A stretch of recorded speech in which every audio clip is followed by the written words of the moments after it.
Hi there, I'm Kevin Benedict. I'll start. Hello, I'm Kevin Benedict, Senior Vice President of Solution Strategy here at Benedict, and want to thank you for joining us today. This is part of a series called the Marketing Expert Interview Series. And today, as our first guest, I want to introduce Jim Jeffers from SAP. Jim, thanks for joining us. It's my pleasure. Thanks for having me.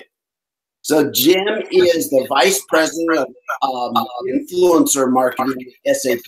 And so we're going to have a fun discussion today. Again, thanks for joining us, Jim. So tell me about that role, that influencer role. You know, SAP is kind of unique in that they've, for a lot of years, have invested in their influencer program. Whether it be the SAP Mentor Program, other kinds of influencer programs. Why is that? What makes SAP think that's a valuable investment? Well, I think, we're looking at our customers, and the communities of influence around them. So, with this program, with the Influencer Marketing Program, we look, and, these are things you can see virtually on social. You see who interacts with whom. And at events, you see, how the partners interact with the mentors, with the customers, with the industry analysts, with the press. So it is a mix of people that sometimes you overlook in some of the silos, divisional silos within the company. So what we created the program, we started out, we focused on the IT audience, the CIO space. And we really were connected to the audience marketing program, so the demand gen and the audience engagement functions for that audience. So what we've always had that as kind of North Star of, what are the programs that we're running for a given audience of customers, and then who are the voices in the market that, and we don't look to, in influencer marketing get, product endorsements necessarily, but we look at things like digital transformation or how people are using data or what's driving, employee engagement and identify the people in the market who agree with where we see it moving. And then we've, kind of cultivated the dialogue, and it's all, again, creating that kind of content or audience engagement or, being at events to amplify and validate, what our view of the market is, or where we share that with the influencers in a way that is interesting to our customers. Very good. Thanks for sharing that. And before we get deeper into that discussion, let's talk about some definitions. What do you mean by an influencer? People like you. Well, we do consider the mentors, but we have a rather loose definition. But we're focused primarily on people. We look at, it could be academicians, it could be bloggers, researchers, people who are active on social. We do like to look at, the presence virtually, especially when it comes to, amplifying our message and helping us reach new audiences. But we are, we include partners sometimes because they're multipliers of what we say to market. So, it's not anybody off the street, but we're rather loose. But we're looking for people with that are relevant to our audience, that have the reach, the social presence, and have the resonance, that are saying interesting things that can, join with us and give voice to the topics we think are interesting from SAP's perspective, but importantly, things that we think our customer audiences will be interested in. So let me walk through the scenario. This is how an influencer program is working. SAP has some points of view. They have some new products. They have some problems they want to solve. So they reach out to the influencer. They say, what do you think? And then the influencers to the wider. Is that Yeah, it could be connected to introducing a product. It could be connected to just a campaign that we're going into market with, about digital finance for the CFOs or something like that. But, we'll look at who is speaking on those topics, and then, which ones have a similar point of view, and then talk to people to see about, timing and what types of content make sense for them, for their voice. It's got to be, a mutual relationship that respects the independence of the influencer's voice, because if we don't, then it decreases their credibility. So we're pretty careful about not putting words into people's mouths, but understanding the topics and the space where they play best, and creating a situation where they can support their own and promote their own points of view, but in a way, whether it's use of data, and enabling new business models, right down the line, but in a way that's promotes their own point of view, their own voice in the marketplace, but in agreement with where we see the trends taking business. So, just to be clear, the program overall, I also have a number of articles and hot sessions as part of the international program. So, in that role, one of the big values that I've just access where I can actually have some really interesting conversations, record those points of view of the community. Yeah, and I think you hit on a key point, that these are conversations. So, I mean, the influencer marketing play is part of the overall mix, and there are plenty other, white papers and other communications or content or assets that we put out there. But this is a nice complement to what existed before, and what are some of the, I would say the core go-to-market, functions that we pursue with campaigns. But it's kind of, it plays off of social, it's authentic voices. And importantly, the power of the influencer, a third party, is that it's not just SAP talking about SAP, and it's not just sitting on an SAP property necessarily. This is, looking at, as I said, it's amplification and validation, and that's the power of the partners that we choose in the influencer marketing program. Oh, very good for sharing. So, through the ups and downs of the economy and SAP and everything else, changes that are just natural for our organization, the influencer program is still here. So there must be some measurable value that SAP. How does that go about measuring? I think, knock on wood, we've had some good experience. So we rely on a couple different indicators of the quality of our content or the degree of application. And as I said, we started with one audience big enough for SAP, the CIO audience, but we started to introduce voices, including yours, and started to see that the content attracted more viewers. And when we looked at events and things like that, with the social amplification that some of the influencers were able to generate for the events, some of the stats were impressive. And then we gradually expanded into different buying audiences or different solution areas. So, at one of the first Sapphires we did, we had about 20 people on site just 20 individuals created about 30% of the social impressions. We've seen that at different events and different audiences. The influencers we've had there, fewer account for more than like 40% of the social impressions. Some of the videos that we do, the live streams and things like that, the viewership is high because of the these are real conversations. It's not overproduced. Some of the the third party assets that we did create that were produced, those are tens of thousands of viewers. So the webinars, we see some good, higher number of viewers, leads generated. So, again, I'll knock on wood that we continue and we do smart things and interesting things. But, this fits in the mix. It's something, as I said, it complements the core of what we do with some of the campaigns. And so it's a little bit different. It's voices that people haven't necessarily heard before. And so we've been able to play off of that and shown some decent results.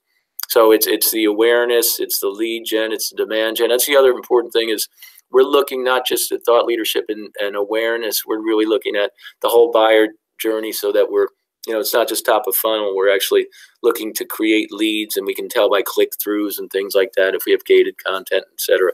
So, and we're looking, then after the sale to get to advocacy. So we're really trying to, look where the third parties plays and the influencers can play across the whole buyer journey. Oh, God. So, Jim, what does it take to make that, to have a really good influencer strategy? Well, again, some of it is the subject matter. I think a lot of it is the appreciation for the influencers' independent voices. Maybe that sounds obvious, but there's a temptation for companies and people who are hosting individuals as their guests at events and things like that to start to issue orders. But it really is a partnership that has to respect what the influencers' voice is in the market, and it's not just something where you throw money at people and tell them to say what you want them to say, because then you lose the authenticity of it. So it's got to be respect is a two-way street. And when you start to collaborate like that, it's not just you're ordering people and they're taking orders. You're actually thinking of new ways to do things, more dynamic content, more interesting conversations. So, again, this stuff, you get into a virtuous cycle if you can create that,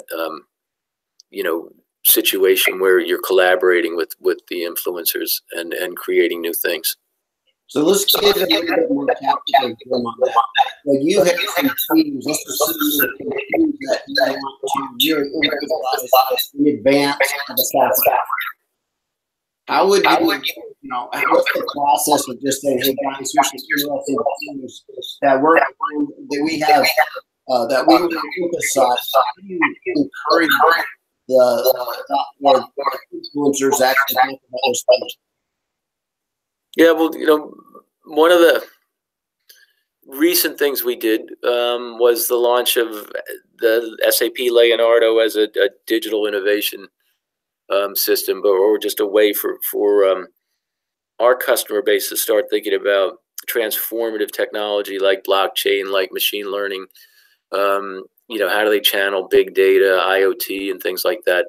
But how do they plug that into their business? And a lot of businesses don't know where to get started, or if they do, it stays separate from the business. So that was the mission. It was to try to help introduce a brand and a system for proof of concepts and things like that. And that was where we were in early. We started to identify influencers who talked about digital transformation, and unfortunately, that's a group that's fairly active on social and speaking, and they're in demand. So they're not hard to flesh out into the open.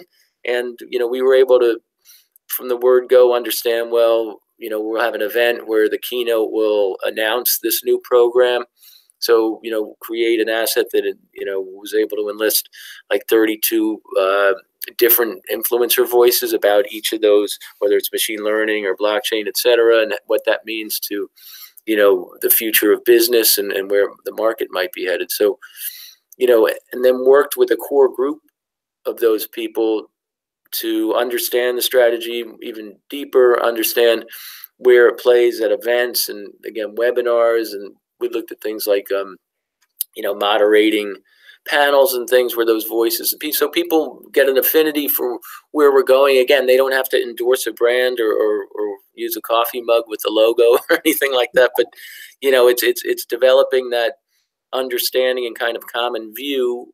And let's face it, then everyone we work with has an interest in assisting businesses as they adopt the technology. So they're helping to explain the same way we are, and highlighting effective ways to think about some of these and demystifying some of these digital technologies, let's say.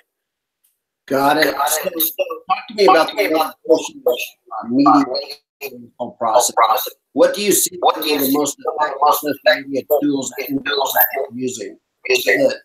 SAP Community Network, Facebook, or LinkedIn, or whatever? What do you see? I think that's a good question, and there, are different formats and channels for different types of content. We've been focused on some of the social channels, and some of the properties outside of SAP hosted properties, and we've been trying to do new types of interactive content, because it's a new program, and hey, we want to we want to turn some heads, but we're also learning from the influencers about what works. So we'll live stream on Facebook channels sometimes. We'll post things. We'll do periscopes. We'll look at where influencers have their own channels to take make the best use of their built-in audiences. But again, we're looking for more interactive, more kind of snackable content, and it's fun. I mean, some of the stuff we've suggested on our website would make SAP.com, the smoke would come out of the website with some of the stuff that we wanted to do. But we'll keep suggesting and trying to do things that are dynamic and that can play off of social and people's diminishing attention spans. All right. So Jim, sounds like you're vice president of Herding Cats. Yeah, I've been in SAP for going on 18 years. They kind of go wherever they want to go, right? How, what are the challenges that you have? When do you get called into your boss's office saying, they're saying this, and this? Well, I do wear a couple of hats, and one is on product communications and PR, which is earned coverage. And that's where you get more risk and much less control. And I've got, some thick skin from those years. But, again, judging or creating this program, having been in PR and working with, different people where they weren't on the SAP payroll, they weren't employees, and learning to respect those independent voices. I think that helps. And those skills, the relationship management skills, are what helps to create a constructive working relationship, because you need to really understand the power of an independent voice, and not try to over control. It's more influence. But again, I'll knock on wood on that one. There have been so far a few times that we've had to retrace our footsteps on the influencer marketing side. Well, I remember writing some blogs that the immediate phone calls when people asking me what I was doing and how I got that opinion. So I've had those interesting stories in the past. Yeah, it's kind of real talk to you. This is an area that influencer community as part of the strategy. It's a fascinating topic. Thank you for wisdom and this. Well, thanks a lot. I appreciate the opportunity, and maybe people could see this in action at Sapphire coming up in the first week in June. I think I said Sapphire 3 times so far. I said Leonardo once. I've hit all my marks, so I appreciate the opportunity. Oh yeah, and I will be. I look forward to being at Sapphire this year, so we have some chance to know each other better, Jim. Fantastic. Thank you. Bye bye. All right.